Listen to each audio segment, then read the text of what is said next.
What's up, and welcome back to Opposites Attract Podcast. This is Sonia Ramirez, your girl, and I'm sitting next to Miguel Ramirez. What's up, everybody? How's your day? How was your week? How is your life? Going. We are super excited today. We have an amazing guest for you all. Yes. So when we were looking for a phone for our daughter, yes, we actually found the company Pinwheel. And today we have the honor, the pleasure to have our special guest, Isaiah McPeak, COO and co-founder of Pinwheel. Yes. Thank you. Glad to be here. Hey, thank you, Isaiah. Thanks for being on the podcast. Of course. We're super excited for you to, just kind of give us, share with us your journey, your story. As Miguel mentioned, I mean, our listeners know that we have had many concerns with getting our daughter a phone. Yeah. She just turned 12 when we came across Pinwheel and decided to look into it, do some research into it, and we like what we found. Yeah. So how you doing, Isaiah? How's everything in Austin?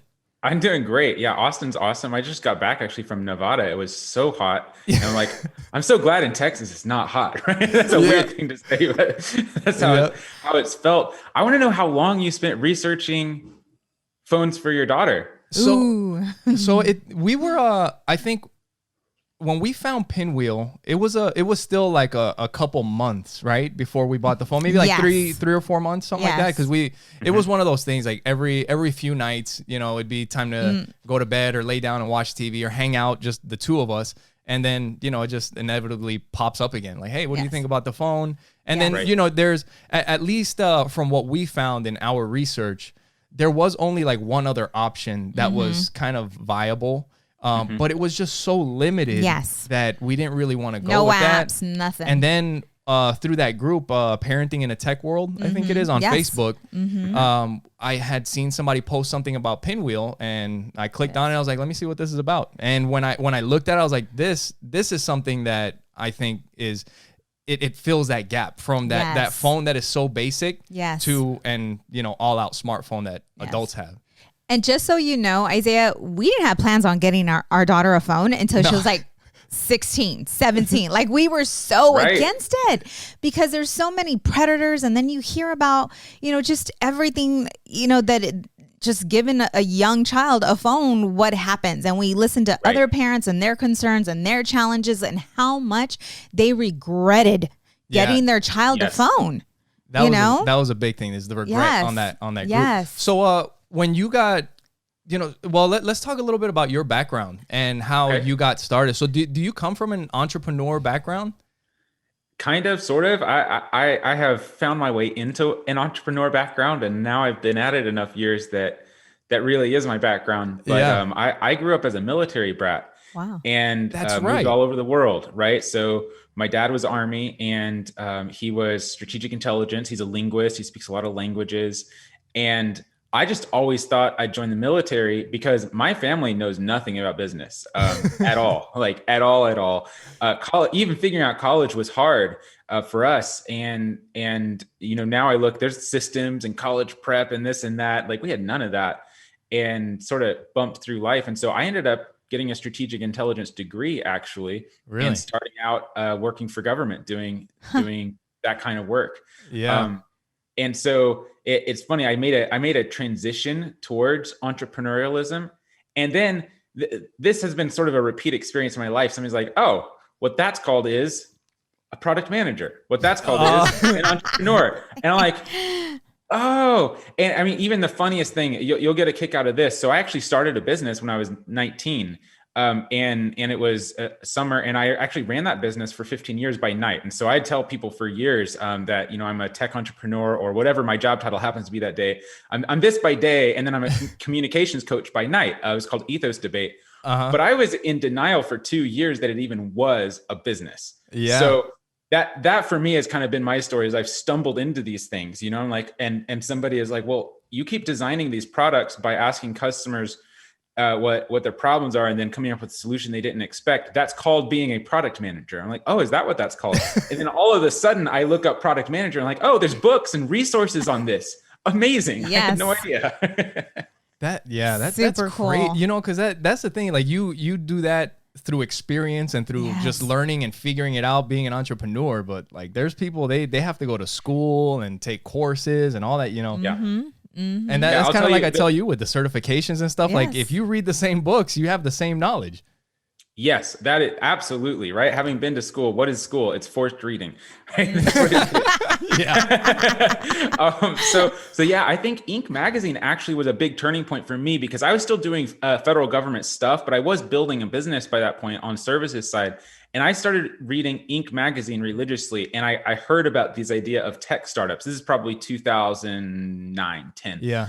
And I just started reading those magazines cover to cover until it took about 3 years, I think, for me to say, no, I need to be in tech startups. I've got to do that.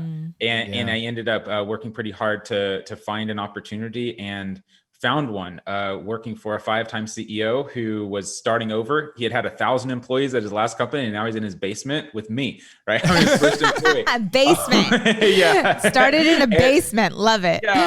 Yeah, exactly. I mean, I remember his pool table was like, don't touch his pool table. It's a nice pool table. And we built a business that way. How old were you at that time?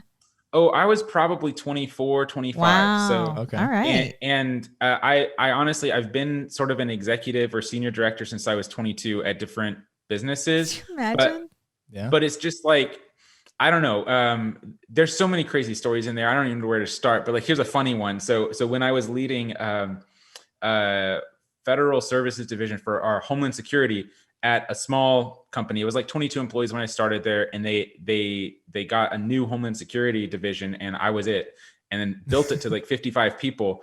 It was great because my boss, who was on the National Security Agency side, she would come to our contract negotiations and things, and I had actually put together the deal and put together the contract, recruited a team of however many people or whatever. And because I was so young, the government folks on the other side would just completely overlook me. And we literally had this strategy. I would sit beside them and read their notes, and she would be talking to them. And then eventually it'd be like, all right, so now who's your designated point of contact or whatever? And she'd be like, oh, it's not me, it's him. And their jaws would hit the floor. And that's like, great. Yeah. So I've dealt with like reverse ageism, for a long time. And it's been the weirdest thing in the last 3 or 4 years to actually get close to looking the age I'm supposed to for the roles that I'm filling. I know exactly how you feel. That's been me like my whole life. Yes, it has. Yes. I've worked in aviation my whole life, and then I've worked my way into different positions, and then eventually you get to a point where like I'm inspecting other people's work that have been doing these jobs for 20, 30, there's like, I've been doing this longer than you've been alive, right. But it's like a weird dynamic that you have to kind of navigate. It is. You have to like both not let it go to your head. Like, hold on, I'm managing people with, 60 years experience, and at the same time have a level of executive presence and authority. Like, there is a reason that I'm doing this job. Exactly. You have to, get in line. Yep. Hey, let me ask you real quick, because I love like hearing these types of the answers to these questions. But like when you're an entrepreneur, there are certain things that happen that like people would never guess, or they couldn't imagine. Like, what? You did what to get your business going? Do you have any examples like that somebody would just be like, I can't believe he did that, and look at where he's at today? I've got some great ones. Okay. I have some funny ones. I can tell you some real bad ones too, like some flops and things, cause this is a vulnerable show, but let's start with a really fun one. Okay. So we're launching this soccer skills training app called StatUp. And first of all, I recruited a YouTube star, former MLS athlete to join our team and be a co-founder. And that took 9 months. Okay. I'm telling you, I tried to contact this guy every which way, shape, and form, eventually got his email address. Relentless. He had one conversation with me, blew us off completely by saying, like, shooting down what we were doing and saying he had tried that a few years ago. And then like 8 months later, I was like, here, you told us this advice back then. We've changed everything based on exactly what you said. It's time for you to join the team. And he's like, okay, let's meet up. Right. And so, well, that's not the story though, but like doing that and getting my way to celebrities and stuff. Like we were meeting with Landon Donovan and Hope Solo and stuff. Like that's been a fun thing. You can actually get there about 5 or 6 degrees of connection to anyone. I've heard that before. We've heard that before, right? It's just that you have to, I'm telling you, you have to grind it out. Yes. You got to put the work in. You got to find somebody lower down who believes in you. And and this is what I tell people about how to get jobs too, is like forget applying to jobs. Pick your company, find some people lower down and say, I'm going to buy you coffee. Can you meet me for 15 minutes? ask them, what are the problems and challenges and how do I meet somebody? And then they love you for that. And they're like, yeah, I'll introduce you to this person. And eventually you get to the person, right? Exactly. Entrepreneurialism is like that. So we're trying to grow this thing and we're trying to book our first franchise level deal, because most of what we did was with kids. And we go to the National Soccer Coaches Convention. And because my co-founder used to be MLS, he knows that the Major League Soccer draft is happening in the same city the same week. And so what we do is it's going to be like this closed event in a hotel bar. What we did is we snuck in about 7 hours early to that bar, and we just sat there. Heck yeah. And eventually, like, you know, we look like athletic enough. The bartenders never ask if we're part of the MLS or whatever. They rope off the places outside, but we're already in. Yeah. First guy to sit down next to me, general manager of the New York Red Bulls. Wow, that's crazy. That's a pretty good one. That's so cool. Yeah, That's there's awesome. just, it is. There's, I know that's what you got to just do. You know, when people see, you know, your success, they're like, man, you know, how did you go from this to this so quick? Because people don't see the sweat. People don't see just, you know, everything that you have to go through in order to get to the top. And most people are not willing to do that. So yeah, there a lot of times people get great ideas, but those ideas never turn into any action. And I mean, me included, like there's a lot of ideas that I get that sometimes I don't. But I mean, more often than not, we have to go after those because that's what, like you said, it's those one thing after another that eventually snowballs into something. Yeah, you know, I think it might even be as old as 2003. There was a Harvard Business Review article that said, it said something like execution is strategy. Yeah. And that phrase, I remember reading, and I don't remember what all it said, but that has stuck with me forever, which is, it's people who have ideas. Yeah. It's not the idea. It's the idea of how you'll make it happen. That is the real idea. Yeah. And that's hard. That was hard. Yes. So let's why don't we get into Pinwheel a little bit? So after you started getting into the entrepreneurial lane, how did the opportunity of Pinwheel come about? Okay, it's a pretty great story. So I was actually here in Austin doing some turnarounds where I'd come into a struggling startup. And in both cases, I found myself cutting resources and doubling, tripling, or quadrupling output. And that was a grind. I mean, I can't even tell you how hard it is to come in and be a hatchet man. And I never thought I would be. And it took me a long time to recognize that. No, that's what I did. I came in and I was like, you know what? These folks, like, you have a chief legal officer, you're a startup of 50 people, but you have 0 customers. No. We're going to go down to a core team who understands the customer and build it, you know, one piece at a time. So that was exhausting work.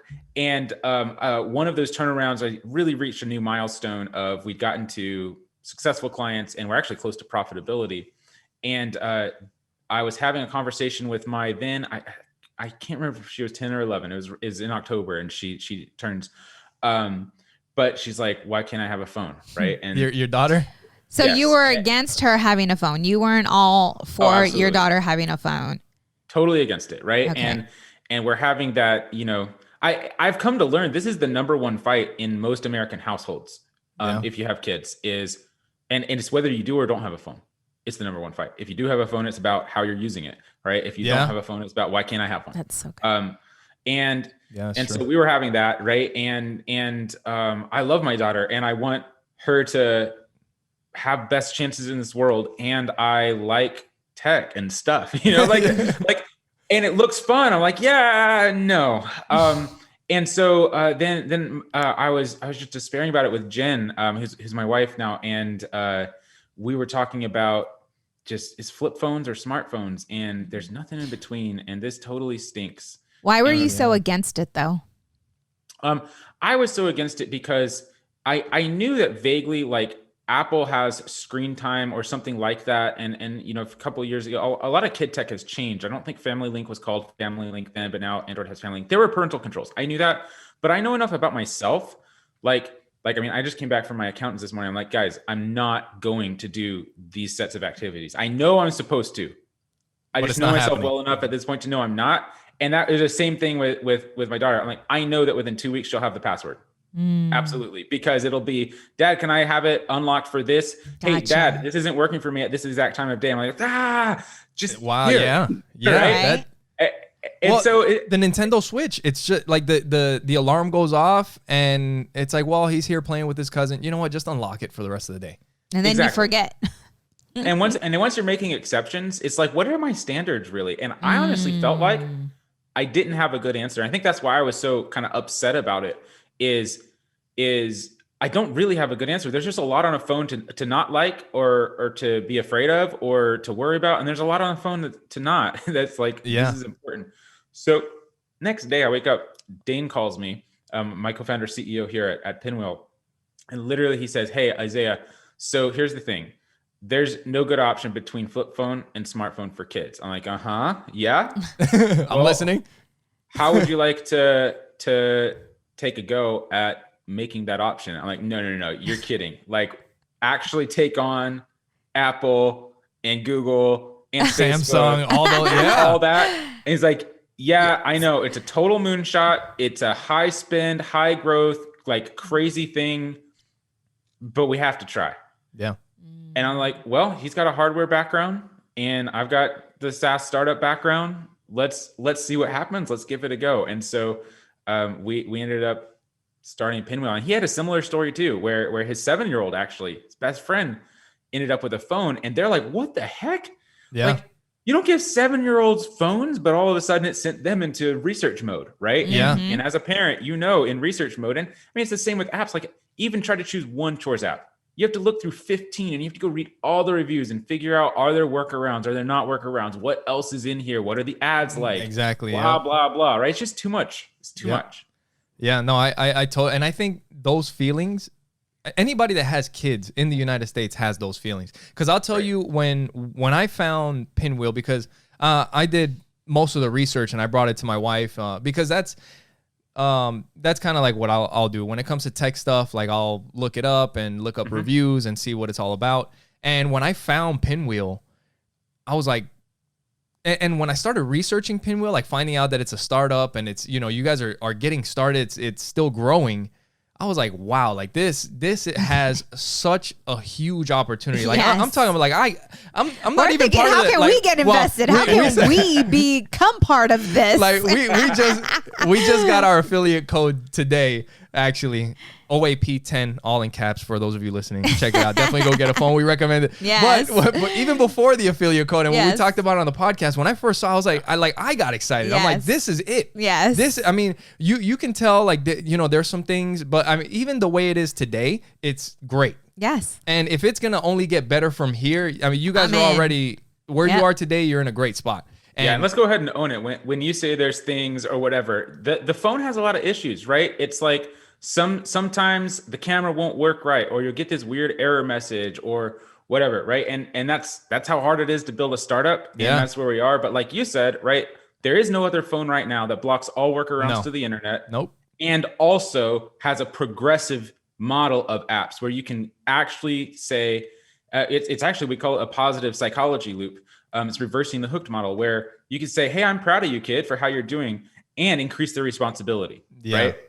And then they're like, okay. And they act well with the phone. And then you're like, hey, I'm proud of you, parent, for trusting me. Parent's proud of the kid again. And how can we get that cycle going, right? To build up real skill.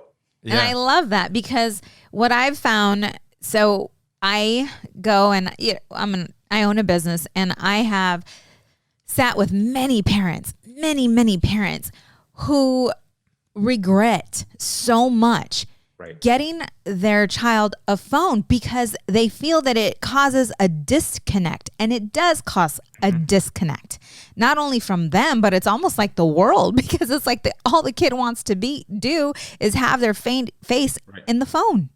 And it's almost like you lose your kid to the phone.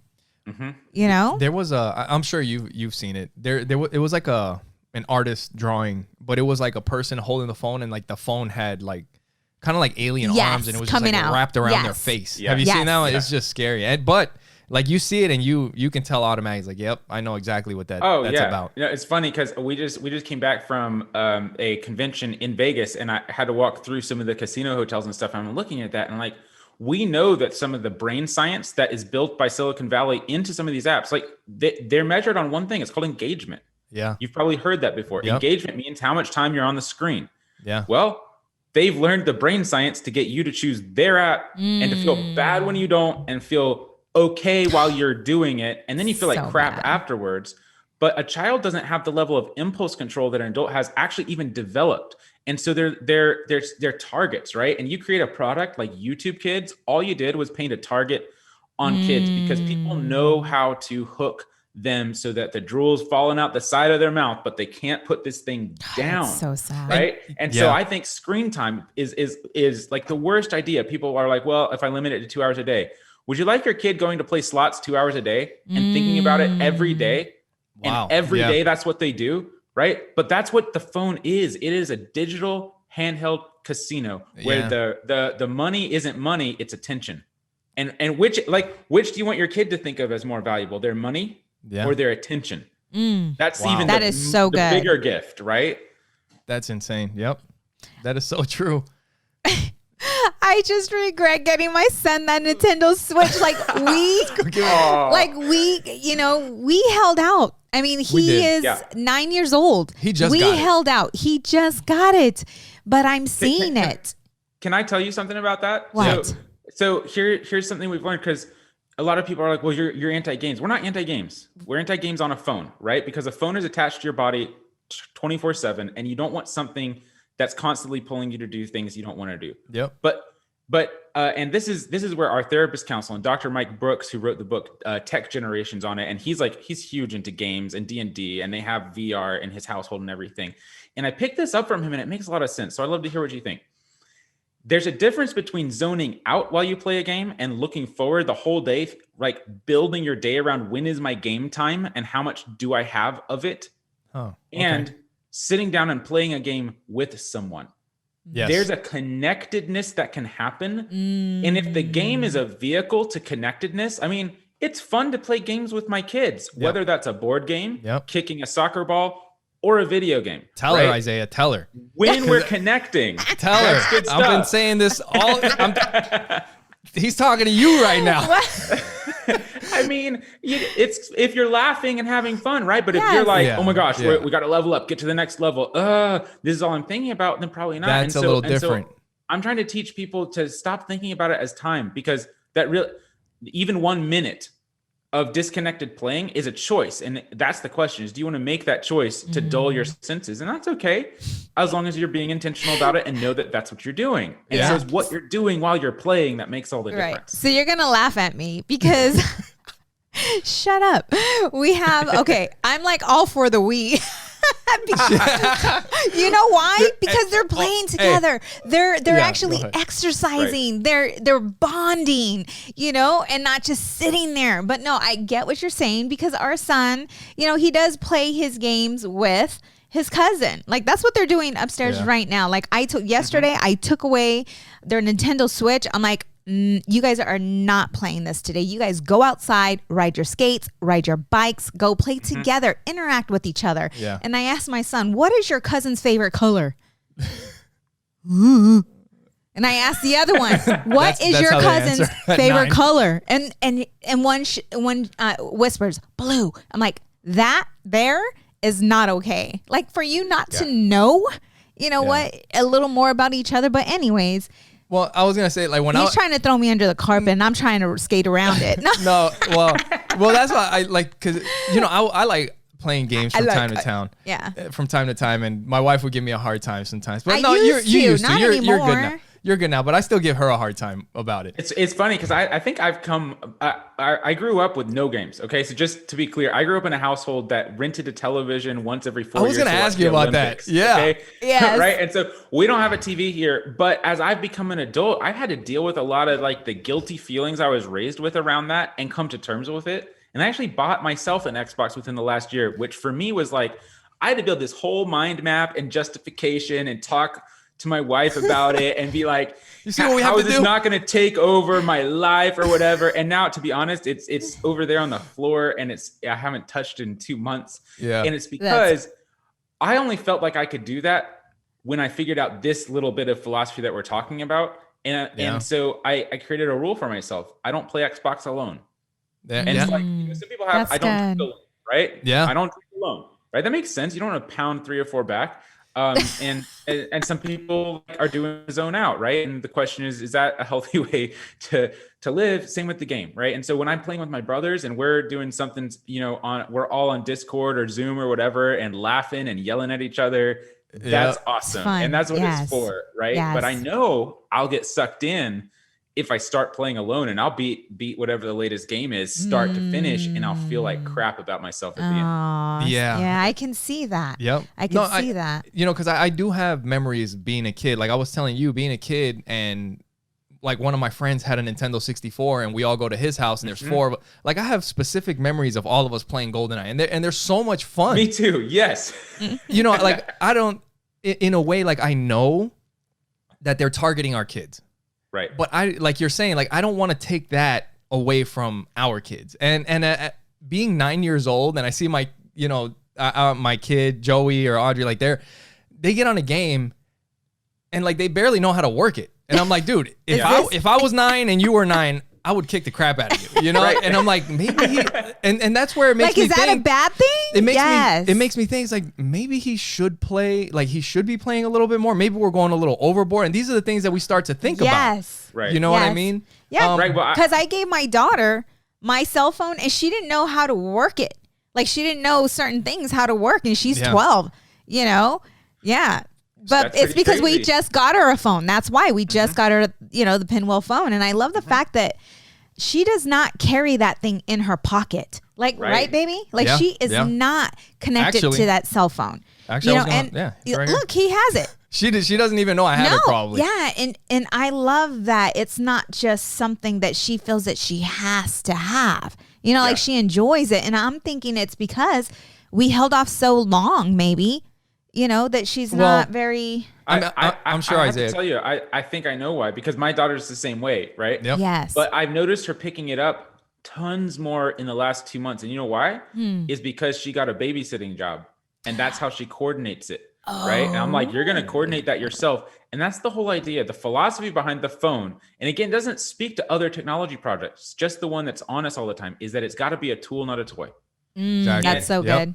And if it's a tool, then when do you want a tool? Well, you want it when you need it, right? Yeah. If your kid's doing calculation or needs to call their grandma every day or is in a split home and is moving back and forth all the time, well, they're going to use the phone for that, right? Yeah. And when they have a for that to use it for, they're going to start carrying it. But when they don't, it goes somewhere else, right? Yeah. Right. No, it's like a mechanic with a ratchet. Like he's not carrying it in his pocket everywhere he goes. When he needs it, he gets it. Yes. And just like the phone. Yep. Good That's stuff. awesome. I mean, she even told us to get our son one. Mom, I think that you should get Joey a Pinwheel phone. Yeah, I think we're gonna do that too. Yeah. So it must be good. She must think, she must love it, because for her to say that, because before she was like against us getting him a phone because she had to wait till she was 12. Yeah.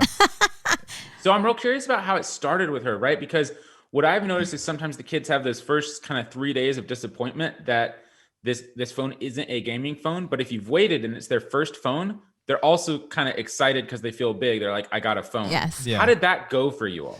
It was pretty easy because my daughter's not a gamer. She doesn't really care for games. Yeah. So she really didn't mention much about it. Did she mention anything to you? No, I think it was pretty simple. It was easy. I think part of it was because we let her know exactly what she was getting before she got it. Actually, when I told her that we were looking at a Pinwheel phone, like she was on the Pinwheel website, she was looking stuff up. Yep. And so she had a good idea of what the Pinwheel phone was, and she knew before the phone was even ordered why we didn't want to get her a regular smartphone. Because we were, before we found Pinwheel, looking at some other options, because her friend has I can't remember the name of the phone now, but anyway, but she has a different phone, and we looked that one up, and like I said, it was kind of limited, so she already knew about that one. And when she found out about Pinwheel, she was like, oh, I like that. Yes. So when she got it, she was excited. By the way, because she knew a full-blown smartphone was just not an option. What I think, I don't know, if you're open to maybe coming back. I mean, we were thinking of even having her on. Oh, yeah. Yeah, I think that would have been great. I mean, we should have a kid episode. Yes. Let's do your daughter and my daughter and have them talk about their experience. That'd For be fun. sure. Yeah, that would be fun. And she would love it. It'd be great because my daughter's her bedroom is one of the assembly spots for Pinwheel phones. So she's put together her and the neighbor kids probably, I don't know, hundreds and hundreds of phones. So she's got a fun perspective on it. You know what? That leads me into something kind of like the entrepreneurial thing that we were talking about, but with the kids. With you being an entrepreneur and doing all that, have you has that influenced your kids at all? Like you said, they're building phones in their room. Like that's not a regular right. Kids aren't doing that type of thing. So how has you being an entrepreneur, how does that influence them? Have they started anything or tried little businesses or anything like that? Yeah, I think, they're 12 and 7 right now. So okay. My older daughter, who's more, I don't know, she's just very outgoing and always has ideas that are bigger than possibility. Yeah. And so I think our relationship around that is like, well, what would it take to really make it happen? Right. It's that ideas and execution thing. Yeah. And so we've planned several things. And one of our plans right now is we have a long-term plan on opening a soda shop. And I want her to learn how to do spreadsheets and like actually make it viable on paper instead of just like, we sell this, right? It's like, well, okay. And is from what we make enough to purchase more inventory and pay us. Exactly. Right? Yeah. And she's starting to get that. And that's a lot of fun, right? That's awesome. 7-year-old, not so much, but I know like they both love going to work with me, which is interesting. They love going to the office and seeing what all is there and being part of it. And I think that's what's fun for a kid is to feel part of something. And I think we miss that a lot in our society where we send our kids to do clerical work all day, every day, right? That's not very fun because it's not part of something. Even though it's work. And so I don't know. I appreciate that. That's awesome. Yeah, we do the same thing with art. They have like a little cart that they tow around on their bikes, and it's like their little candy shop. So we'll go to a park and they have their little spreadsheet and they have their cost, profit, their margins all on a little piece of paper. And they'll go out and sell, and they know how much, if they sell everything, how much it costs them, how much they make in profit, how much they can buy. They've done all kinds of stuff. Lemonade stands, selling cookies. But it's usually more like, hey, you want to do this? Teaching them, so that they can. I just want them to understand there's other ways to make money. There's so many ways to do it. You don't have to go to work, get stuck in traffic. You can do it so many different ways. But so I love that. Yeah. So how old were you when you got your first phone? Ooh, 21. 21. I got in college. Yeah. So it's so funny too, because, we hire a lot of folks in their 20s, and at Pinwheel, that's always a fun question is like people who will tell you, yeah, I got my first phone when I was, and they always say some number that to them is like shockingly late, like 16 or 17. And I'm like, oh, child. You have no idea. Yeah. So it seemed like your parents were like against technology, maybe. I don't know. I mean, the iPhone wasn't out yet. So that would have been, I think I got a phone in 2005. So I would have been, or 2006, something like that. And I don't know. I didn't really have that much use for one. I could borrow different ones or whatever, and I didn't have the means to pay for it. So I don't know. I guess to me it was like fair enough. And I didn't spend a ton of time wanting a phone or needing it, and they didn't have games or anything social or anything back then. Yeah. Well, so the times were different. Times were different. Facebook didn't even exist, much less be available on mobile. I think back at that time was the beginning of the iPhone and Android period. Like that was like the first Android phones came out around that time. So the technology, like it just wasn't a thing the way it is today. I sound sort of like anti-tech, but I mean, I had first version iPhone, right? Yeah. And I remember I was in college when Facebook came out, and so colleges were the only ones allowed a Facebook at first, right? Yep. So I'm in the first like 1% of the world to have a Facebook account, right? So it sounds like I grew up under a rock, and to some extent, there are pieces of that for sure, but by and large, I didn't like have this, oh my gosh, we hate phones. There was no reason to hate phones at that time. No reason at all. Gotcha. Yep. So do you feel that our cell phones make us dumber? No, I don't. Okay. I feel that people make themselves dumber, right? Yeah. And you can binge Friends every night in the 1990s and make yourself dumber. You can scroll and hope that something interesting happens today and make yourself dumber. So technology is just, to me, it's absolutely value neutral. And the question is, what's the human doing behind it? And that's why our mission at Pinwheel is put humans back in the driver's seat of technology. Yeah. We have to first become aware of the ways that technology is driving us. Yep. And in That's many so ways true. it is, because it's profitable to do so. Yep. Right. And if we can just flip that and say, at no point will I let a technology fight my intention. Instead, it's going to be a tool that helps my intention. Exactly. Well, then machines are pretty powerful. And how many are you looking at in your house, from the toilet to the microphone you're using right now, right? Technology is amazing. Yeah. Yes. But you can do some bad pranks. You can run over somebody in your car. Like it's just how you use it. Exactly. Yes. Yeah, I like how you mentioned it's a tool. It's a tool. Yeah. Yes. So, do you want to go over the questions? Yes. So or do you before have we do any- that, let me jump into a little bit of the ads. So for those of you listening, make sure you guys go to oppositestrackpodcast.com. You guys can share the podcast with the people that you know. You can listen to it there. You can watch it there. If you're on your phone and you hit the menu button, you'll see the support the show link. If you're on the computer at the top, you'll see the support the show link. That'll take you to our Amazon link. Anything that you purchase through that doesn't cost you anything extra, but it helps out the show. You can also search our merch on Amazon by looking up Opposites Attract Podcast. We're also affiliates with Libsyn, who hosts our podcast. And if you guys would like to start a podcast and put your hobbies out there, you can use promo code OAP with Libsyn to get your podcast started. That'll give you the rest of whatever month you sign up in for free, and the next month for free just for trying out Libsyn. Also, on that support the show tab, you'll see a link to Trust Inc. And Trust Inc. is? We are a nationwide mobile notary agency and signing agency. So if you are in the process of selling, refinancing, or purchasing a home, you can contact Trust Inc. Request Trust Inc. to be your signing agency. And you can go to Trust Inc. directly by going to trustinkusa.com. And our newest affiliate, Yes. Pinwheel. If you guys go to the Pinwheel website and use promo code OAP10, Opposites Attract Podcast 10, OAP10, all in caps, that'll give you 10% off of your Pinwheel phone. And, like we've been talking about for the last 30 minutes, we definitely recommend it. We love it. And and it's only going to get better. What we were talking about before, one of the things that I really love about it, like you were saying, obviously it's a startup and things can get better. But just today, like any issues that I've had with the phone, and it hasn't been too many, I think just a couple, but anytime that anything is going on, like there's an option to chat with Pinwheel through Messenger, through there's so many different ways, and they're all convenient.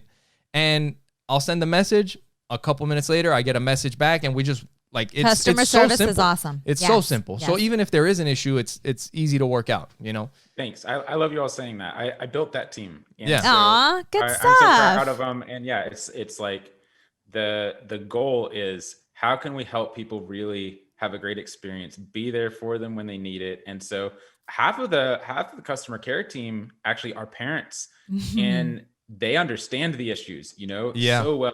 Talk about it and train about it all the time. So I'm glad you've had a good experience so far. That's awesome. Very good. Yeah. No, we love it. So during the GenWise podcast that we listened to, you guys were taught, that was back in like October of last year, I think. And you guys were talking about the growth of Pinwheel and how you guys were doing. And I think you had mentioned that back in October, you guys had grown 400% from the previous month. How is business today with Pinwheel? Because I imagine, I'm all I'm seeing is more and more of Pinwheel. Yeah. So I'm gonna fix some timelines. So we actually got to market last October. All right. Okay. So we're in month 8 or 9 of even it being available. Wow. So we're like one of the first early. within a year. Yeah. And so we set a goal last Christmas when we launched in October. And by the way, in beta, right? So some people don't even publicly launch in beta. We're just like, let's go for it and see what we learn. And we launched, and our goal was about 250 phones by Christmas. And to put in context, our team size then was 7 people, something like that. Okay. And we blew that goal out of the water by 400%. Wow. In the first, wow. That's by Christmas. It's needed. So needed. And so that was what gave us a signal. First of all, it's needed. This hits a nerve. Whew, good. Yeah. This thing we've been working on for 2 years was on target. That's got to be good. satisfying. Yes, Man. Some of our for research was good. Yeah. And then second of all, it led to the great Christmas crash of 2020. So we had an unboxing day, as it were, because about half of our customers activated on Christmas Day. And, oh my God. Yeah. So here's what happened is one of the features that's unique to Pinwheel is that we actually intercept texts to the database so that we can drip them out to the child's phone during the time of day or mode that the parent has set their availability. That's the only way to do it. Wow. And because we intercept those texts and store them, we serve up the text history to the parent.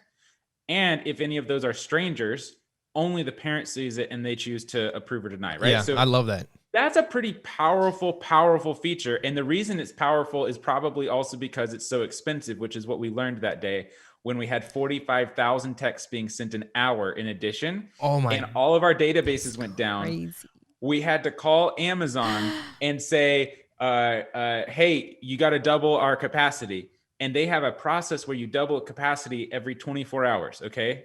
We had to do it 8 times in a row to reach the capacity we had reached. And so it was a disaster. That's a it's a good thing in a bad, right? That's one of those so things. Many times. I mean, I was like literally in tears so many times. Just like, and I'm on customer support doing the best I can, you know, all day Christmas and stuff. It was hard times. So, but that's, you know, those are those moments. Yes. You launch a business, and if you don't have much money and you don't know what to expect, and you think you're going to only sell this much, and then you do, well, you have to grow real fast. And, you know, in hindsight, it's only a couple weeks of pain, right? Yeah. But in the moment, it's the worst. You're in the hurricane. Worst, right? Yes. And so since then, we figured out how to sell better. And we still, you know, we're getting the word out in a lot of different places. Some of our channels work, some of them don't, but we've really blown up. And so we were able to get a lot of investment funding, and we're going back for more soon. And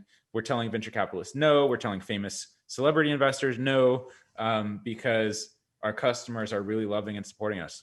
Yeah, that's awesome. Yeah, I'm impressed. Yeah, I mean, like I said, I mean, when we came across Pinwheel, it was one of those things like, how can we get involved? Yes. You know, like we hadn't talked to anybody there yet. We hadn't even bought the phone yet, but we saw it, and we're like, this is this is going to be in, like, kids are going to have this everywhere. So maybe we could talk a little bit about that. No, not on the podcast, but off. No. So since starting Pinwheel, I'm sure you've learned a lot more about, you know, social media and children, because that's one thing that, with social media being relatively new, and like the data and studies, like we are starting to understand how it affects adults. Yes. You know, but we still don't know fully how it affects us or children. Right? Yes. So what have you learned since starting Pinwheel that people might be surprised about when it comes to kids and how they're targeted or the attention? Yeah. And I think it's funny because to me, entrepreneurship and parenting have had to have a similar line here. And I think that's very uncomfortable for a lot of people, because the reason most people aren't entrepreneurs is they want to be able to ask the question, what should I do? And get an answer from somebody. And what they don't realize is that at the end of that chain, an entrepreneur was the one who has said, I'm comfortable enough to create an answer for myself. And it might be wrong, but we're going to try it, right? Who's the first person to say, we should really do this, right? And you can say, well, where'd you get that management tactic from? I don't know. I read it from Ed Catmull or Steve Jobs or, you know, whoever. Well, where did they get it from? They probably made it up, right? You got to be comfortable with that. And that's the scary thing about parenting here, is it's the same thing. The studies cannot keep pace with the technology. And if you're looking for a study to tell you how to parent, you'll never, ever get there, because the pace at which technology moves and is changing is faster than the pace at which studies are conducted and create results. They have to be. That is insane. Right? When you say that, there's that, what is that law where technology doubles every, like Moore's law. Yeah. Moore's law. So there's no way that the studies are going to be able to keep up, because that study is already old. Right. Yeah, that makes perfect sense. Exactly. And so I think the challenge, the fear, and then to me as an entrepreneur, the joy of parenting, the release and freedom of parenting is you can choose to use principles instead of tactics. You can have a strategy instead of like trying to figure out this and that app. And you're going to have to in order to navigate this kind of a world. So what are some principles you can use? And that's where we reach to all these therapists. That's why we built a therapist council, is like, what does wellness mean when it comes to technology? And can we make some positive statements that a parent can latch onto and say something like, well, is it a tool or toy behavior? Is it connective or dissociative behavior, right? Am I being zoned out or being made better, right? And just a couple of things like that are all a parent needs, in my opinion, to be able to navigate well. And what the studies do show, and this is where Dr. Brooks has been so influential here, studies show that overparenting is harmful in the same way that neglectful parenting is harmful. Well, in a different way, but to the same extent. Overparenting is absolutely harmful. And he has a great talk and a lot of research that he sent us around what he calls good enough parenting. Basically, good enough parenting is the best parenting. And when you're trying to make it perfect, you're both creating a level of anxiety and problem for yourself and shame for your child when they're not perfect because they know that you're trying to be perfect, and not letting them make the mistakes that they need to learn. And like each of them have their own learning styles. There's just no system or machine that raises children. It's meant to happen in relationship, and we have to give ourselves a little bit of freedom and pass to be good enough. And when you start doing that, like one of the things I've been concretely saying to some folks in this world is like, like the 1-year-old birthday party is something that has always really bothered me, where 12 parents go and are literal wallflowers and don't talk to each other while they watch 1-year-olds play for a birthday party they will never remember or understand. And the problem I have with that is more the parent behavior than the child behavior. It's like we have in society this notion that I turned 20 and my life is over. And what if kids came and watched your soccer game as much as you went and watched their soccer games? Still go watch their soccer games. That's connective. But what if you invited them to the reverse relationship as well? Instead of this idea that they grow on your your dead flesh, walking on your back.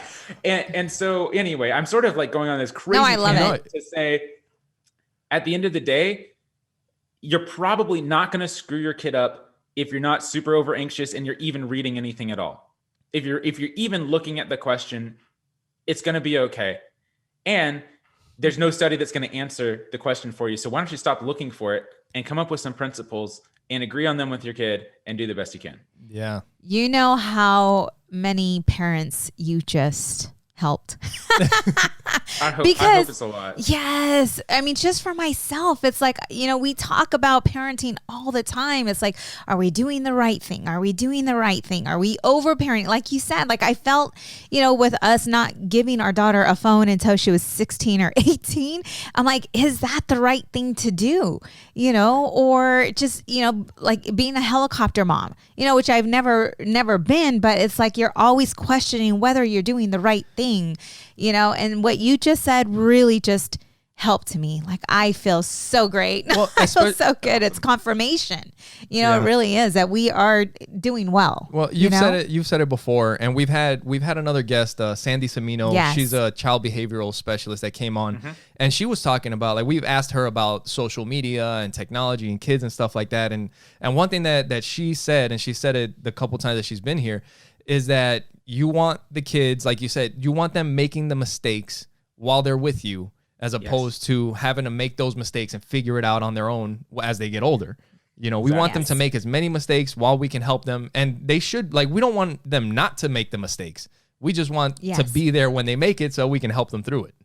Right. That's where a kid gets a work ethic, right? Is did their parent teach them to skip things or to be thorough with their school, right? That's going to lead to their work ethic and driving and drinking and like girlfriends and boyfriends and everything else, right? You learn that by doing it, not by hearing about it.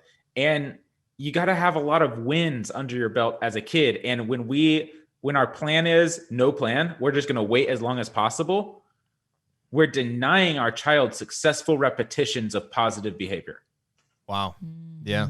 Write that down. You know what? Now that you mentioned that, so did you have any concern when your daughter was asking for a phone and you were, before Pinwheel even came up or any of that, did you have any like concerns? Like, I know you probably felt like, I don't know about giving her a smartphone, and the options that are out there probably may not be the greatest.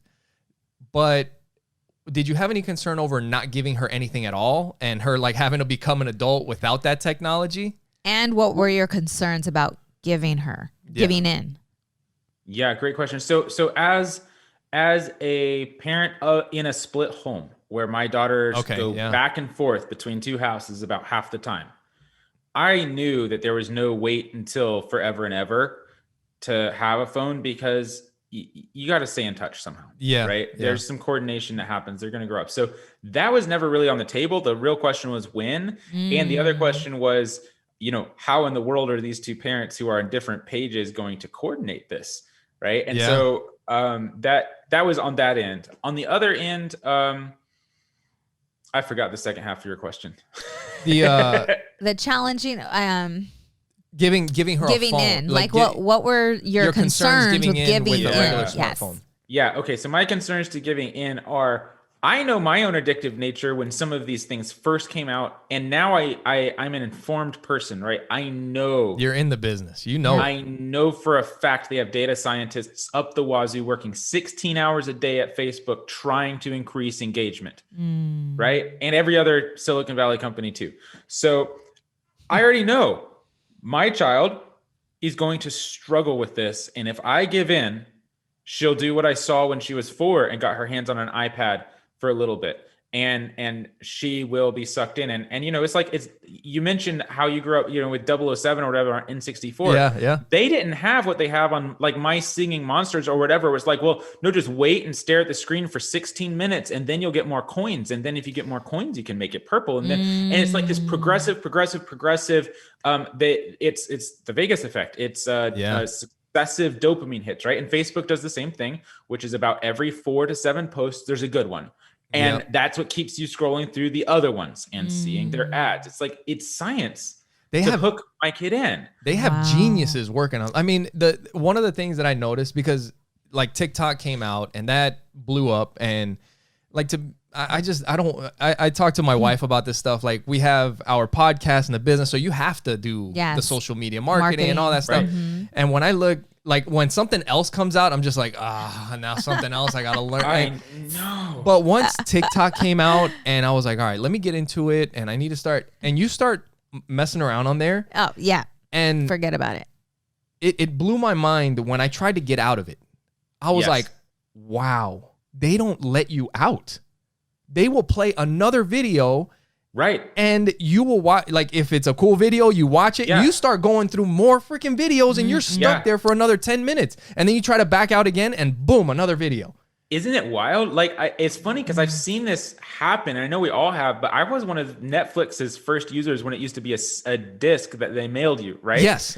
And then things went online. But now it's like, I can't watch an Amazon video or anything without the clock got even faster and faster. It starts to play the next episode so fast, right? Yes. Keep you there.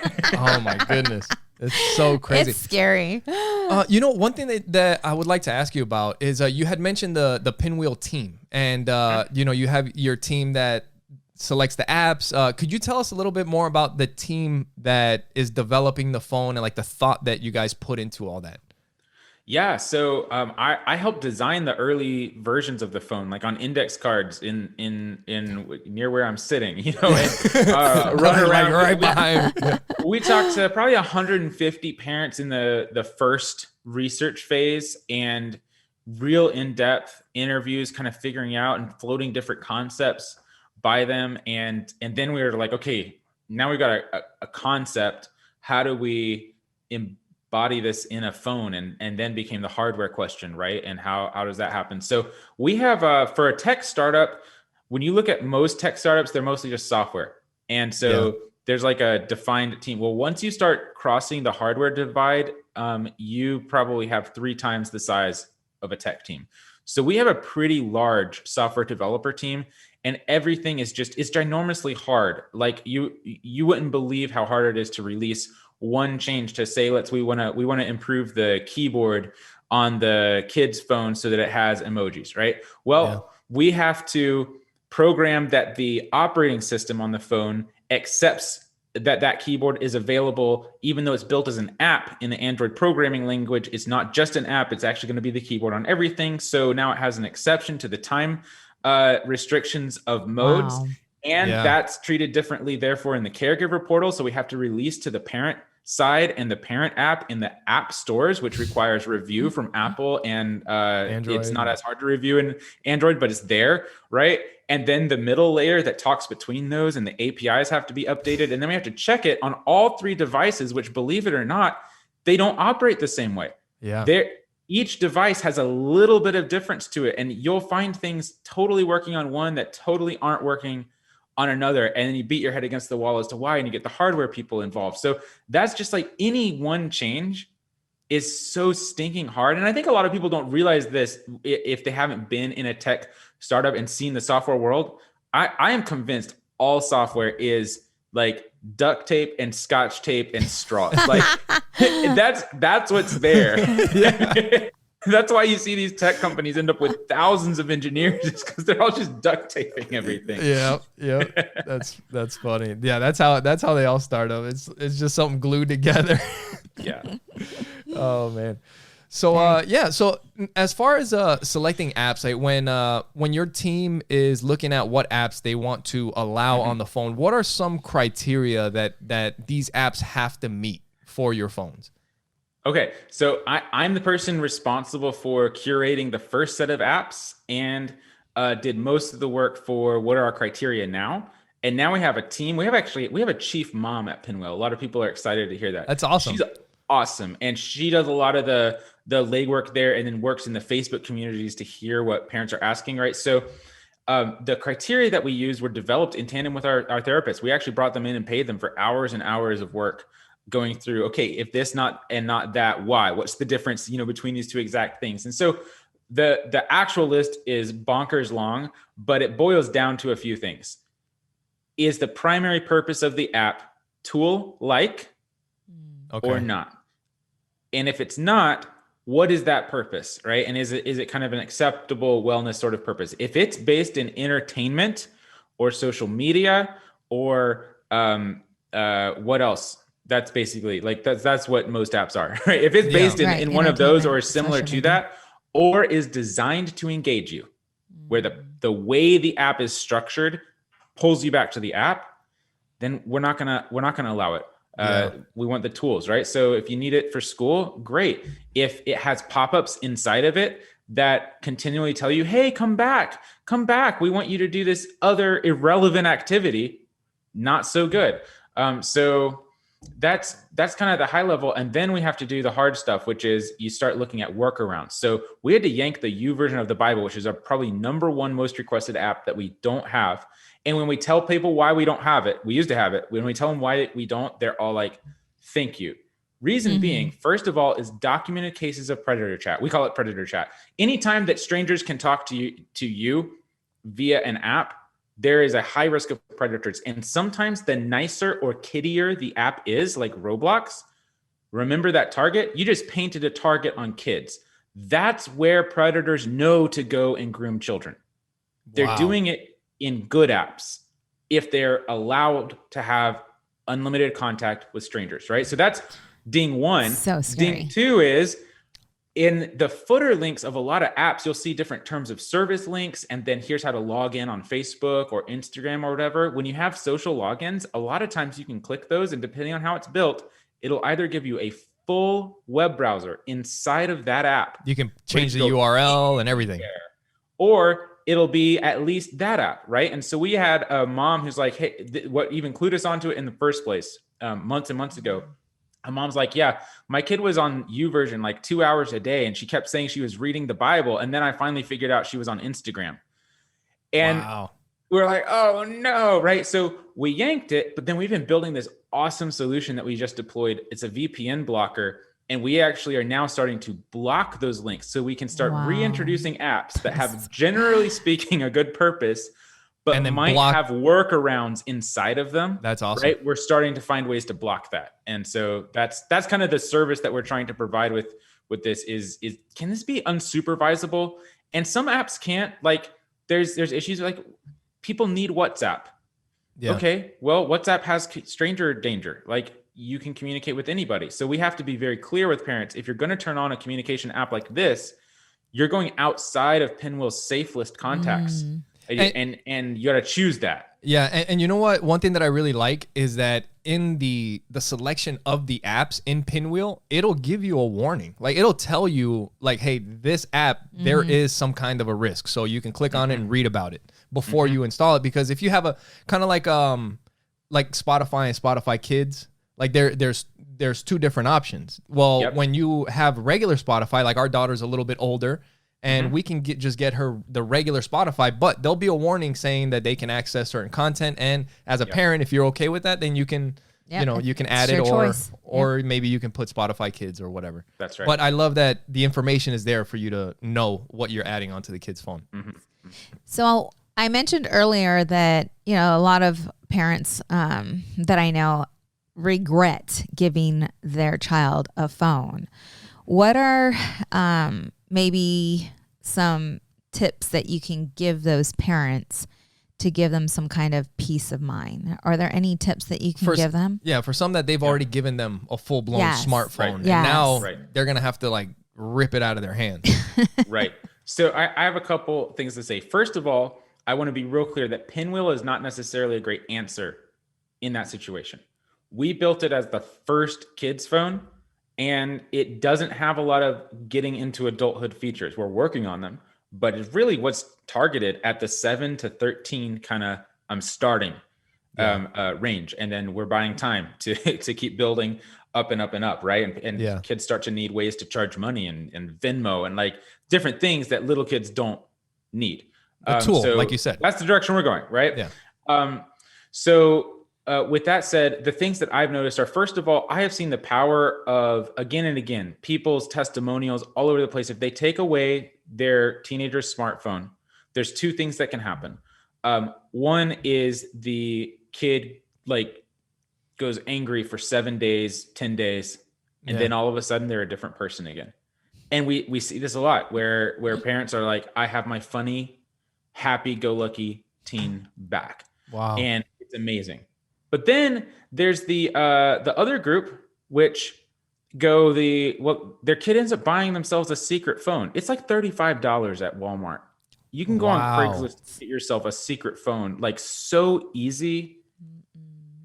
And I have to believe that there's some Pinwheel kids out there, Pinwheel teens, who have a second phone and their parents have no idea that they have that second phone, right? That's a real thing. And so to me, it's not a technology question, really, at the end of the day. Yeah, you've probably like lost your kid sort of in a certain way, and you can get them right back. Boredom breeds brilliance. It's proven time and again that this is not an addiction at the level of addiction as like a true drug. This is dopamine hits, and you can recover from dopamine hits on anything in a matter of days and feel fresher and brighter. You've probably all experienced that too, when you're just like, I'm just not going to watch TV this week. And then you read a book and you're like, wow, I feel better now. Right. So, or I deleted Facebook, right? I've deleted all social from my phone, and I'm so glad I do, because I reached for it. Whatever. I digress. So, the point is though, back to, it's the relationship, right? If you don't have a strong relationship with your child in a way that you have influence with them, meaning that they also have influence with you, no amount of control is going to fix that. Yeah. No amount of having the right parental controls, the wrong parental controls, giving them a phone, not giving them a phone, is going to fix that issue. And as they're becoming an adult, which they are in those teenage years, they're out of necessity going to have to start making choices of how they live their life, and you can't control it anymore. Yeah. And so I don't want to like go too far that direction, because as we're diving into like therapy land, and I'm not a therapist and I don't have the answer, but I do know some of the research that those therapists are relying on, and it backs that up, right? Which is that at the end of the day, it's the relationship and where your child is at that point. That's the right question. What exact device they have is probably the wrong question. Yeah. Wow. That was so good. Thank you. That was so good. And I think a big part of that, the communication. Like we've talked about this so many times. I mean, when it comes to our relationship and marriage, parenting, like for us, the communication, being able to talk about everything. And same thing goes for the kids. Like there's some conversations that we have that we don't want to have in front of kids. These conversations that we've had about the cell phone, like we haven't there. Like sometimes we talk just between us, but that's only because the kids are sleeping or it's time for them to be in bed. Right. But we'll have the same exact conversations with them. her sitting right in front of us about, you know, how the kids are targeted. So they understand and we communicate with them so that, you know, it's not awkward. Like they know exactly what's going on and why we're making these decisions. Right. Yes. You know, because, and I just had that conversation with Joey. It's not that we don't want them to have fun. It's not that we don't want them, you know, to have a phone, you know, it's just everything behind it and just being open and honest with the kids and talking to them. And then they start to recognize it and they're like, I understand. Like Audrey told me that, like, I understand why you and daddy didn't want to give me a phone. She's like, I understand. Awesome. Yeah. Yeah. I just watched Childhood 2.0 with my oldest daughter, which was a creepy experience. I mean, that was hard to watch if you haven't done that. Yeah. Because it talks openly, but about, you know, 11 and 12-year-olds at school sending each other nudes and it's interviewing kids like that. This is happening and stuff. And then like, well, why wouldn't you tell your parents? And they're all like, are you serious? Right. And they both know it's a problem and don't feel like they have a real resource to reach to about this stuff. Right. And so that provoked a lot of conversations I wasn't expecting. I mean, I view my kid as like a really good kid. Right. Yeah. But there's a Montessori school in Austin where there was a 7-year-old texting nudes. And it's like, you hear this and it's going to happen. Your kid's going to see it. This is not a question of will your child see pornography or not? They're going to. The question is, are they so ashamed about it that they literally can't talk to you? Have you built any resilience in them that they know how to bounce back instead of get sucked in? Are they only reaching to other teens who are also struggling? Right? These are the kinds of questions that we just as parents have to get over it and say, life is different today than it used to be. And I'm going to raise my kid for their age instead of for mine. And it's going to keep changing fast, like you said. I'm going to raise my kids for their age and not mine. That is powerful because most of us, like, you know, you and I have these conversations. It's like, okay, are we just like old parents? Like, you know, and it's like, so that was really, really good. That's funny. So real quick, let's if you can pull up some of the questions that we got from our Facebook group. And I know one of the questions had something to do with Pinwheel being available in Canada. Yes. And it being like fully functional. Is that something that is already out, or is that something that you guys are working on? I have a semi-answer. So in order to launch a startup, you try to focus in some spot, right? And slowly expand. And we're still struggling with some issues here in the United States. Like AT&T just changed how 4G works. We just had to change. Samsung randomly discontinued a model that we were relying on, AO1, months early, right? And so we aren't focused on Canada. However, there is a company in Canada called the White Hatter, which is a former cop cybersecurity guy who tests technology. And he ordered some of our phones and did a bunch of tests with them, tried to work around them, and concluded at the end of the day that, first of all, it's the least workaroundable device you can find.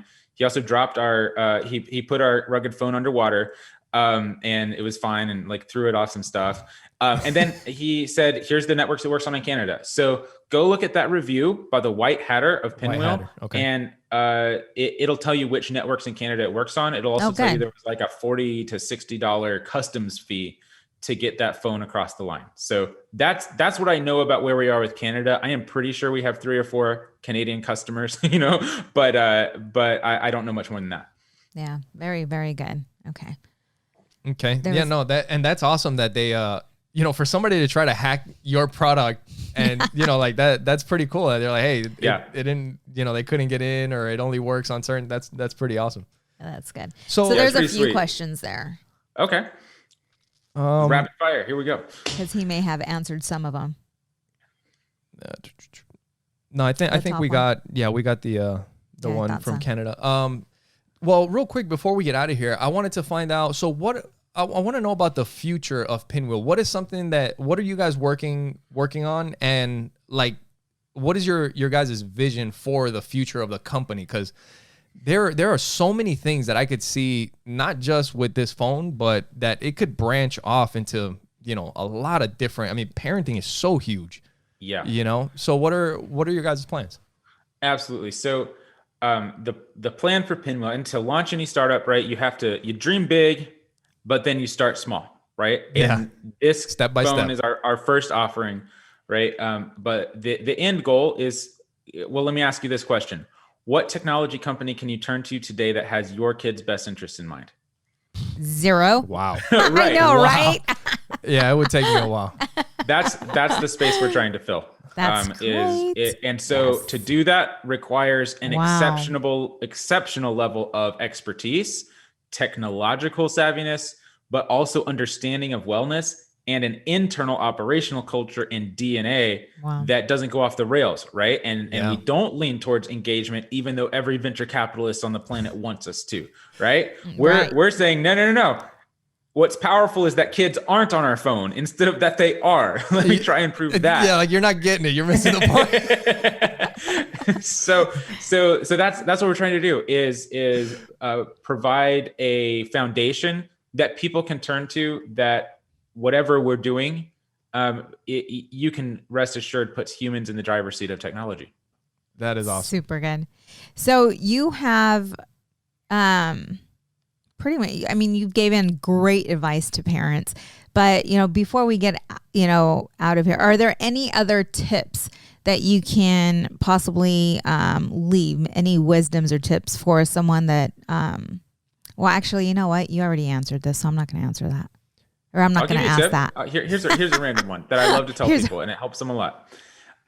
When you start your child with a phone, start as small as absolutely possible. And there's several reasons for that. One is it's going to be a pain to install 15 apps and have to register on all of them, because you're going to run into issues of, oh, they don't have an email address. What do I do about that? And it takes a lot of time.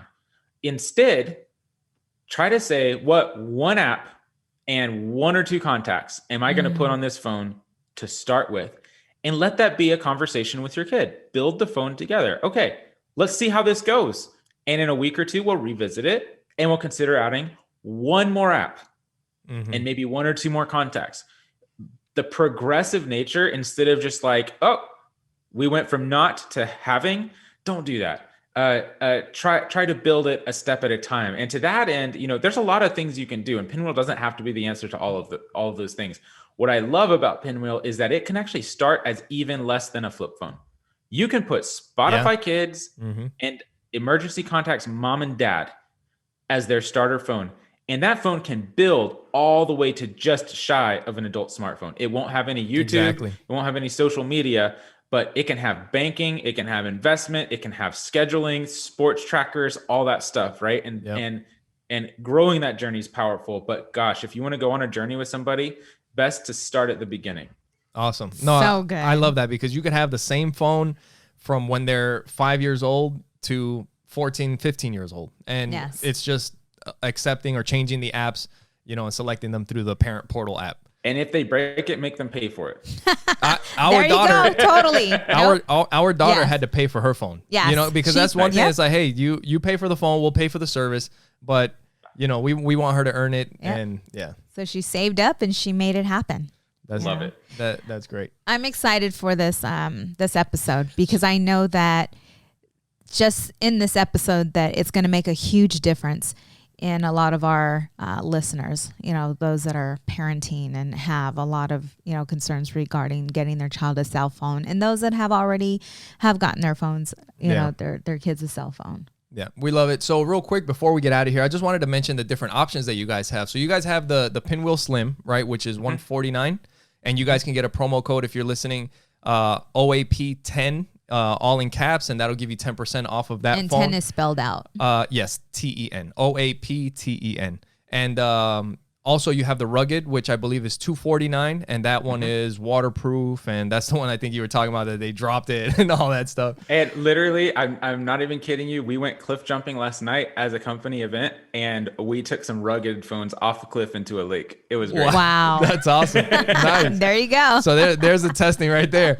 And then there's the Verizon version of the phone. So there's the 3 different versions. We're using ours on the T-Mobile network, and it's been great since we've had it. We've had it for what, a couple months, 2-3 months, something like that, and we love it. So everybody, make sure you guys go to Pinwheel and check out their phones. Like I said, use promo code OAP132 to get 10% off. You guys can go to oppositesattractpodcast.com and share it with the people that you know. Subscribe to the podcast. You got anything before we get out of here? Nope. Just thank you for listening. Thank you for your support, and thank you for listening to Opposites Attract podcast. Thanks for being on with Isaiah McPeak. Thank you, yes, Isaiah. Yes. My pleasure. We would love to have you on again. Thanks, everybody. We'll talk to you guys next time. Bye. Bye.